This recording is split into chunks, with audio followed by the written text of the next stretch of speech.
Inflation occurs in an economy when there is an expansion of the total amount of money. For example, let's say a society uses gold coins as money. Gold is the money supply.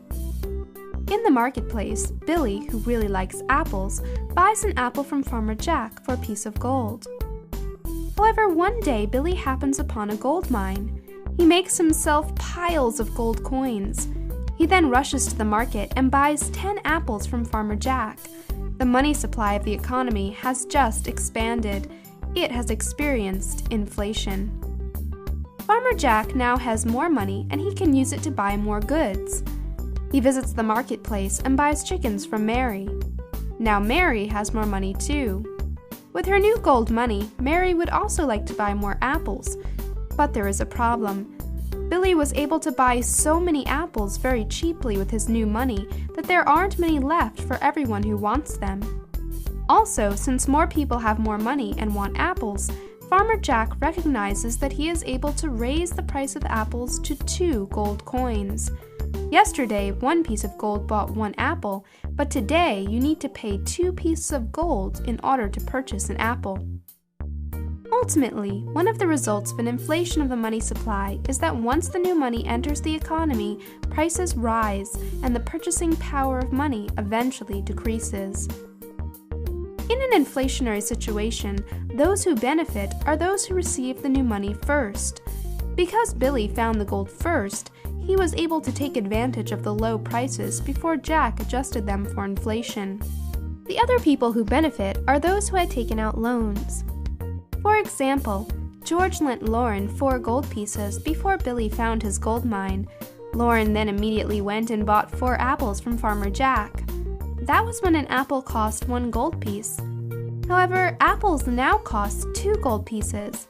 Lauren pays George his 4 gold pieces back, but now those 4 gold pieces can only buy 2 apples. George lost out because of the inflation, but Lauren gained. The good news, however, is that because there is a limited supply of gold in the world, Billy will not be able to find a new gold mine every day and inflate the money supply even more. However, inflation can also occur when governments inflate the money supply. For example, in ancient Rome, the Caesars needed to find a way to fund their massive armies and public works projects without reducing their incomes. To do so, they would collect the gold and silver coins the people paid for taxes. They would then melt the coins down, mixing the gold or silver with cheaper, less valuable metals such as copper, stamp the coin with a picture of the emperor, and authorize the coins as official currency. This process is known as debasement. Let's see how this works. Let's say the Roman government originally collected 100% pure gold coins in taxes. They could use these 50 gold coins to pay for 5 centurions for a month. But the government instead took these coins, melted them down, and mixed them with cheaper metals. They can now mint 60 debased gold coins. The Roman government is now 10 coins richer. They can now pay for 6 centurions, or, if they prefer, they can pay for 5 and keep 10 coins for themselves. Initially, everyone is happy. The soldiers have more money and buy more goods from the merchants. The merchants have more money and buy more goods from manufacturers and farmers. The manufacturers and farmers are happy because they have more money, and so on. However, by the time the money gets to the farmers, the merchant has found that the money was debased. To make the same profit as before, he now raises his prices, which makes the farmer's money worth less. They, of course, raise their prices to the merchant. The next time the soldier visits the merchant, the prices are higher and he finds he can afford fewer goods than before. The Roman centurions obviously ended up pretty mad at the government. Unfortunately, this is bad news for all the other people in the society who wake up to realize that their money has lost value overnight. Once prices rise, their gold coins now buy fewer goods than they did before. Essentially, by inflating the money supply, the government has secretly taxed the people, devaluing their money so the government will become richer. If If the government's inflationary schemes get out of control and they continue creating more and more new debased coins, it will lead to a situation known as hyperinflation, where prices skyrocket and the money eventually becomes worthless.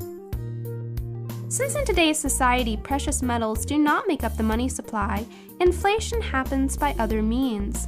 People buy and sell with paper dollars printed by the government. Thus, the government does not have to go through the difficult process of debasing coins when it wants more money. It can simply print more dollars. The government can spend its seemingly free money on any projects it wishes.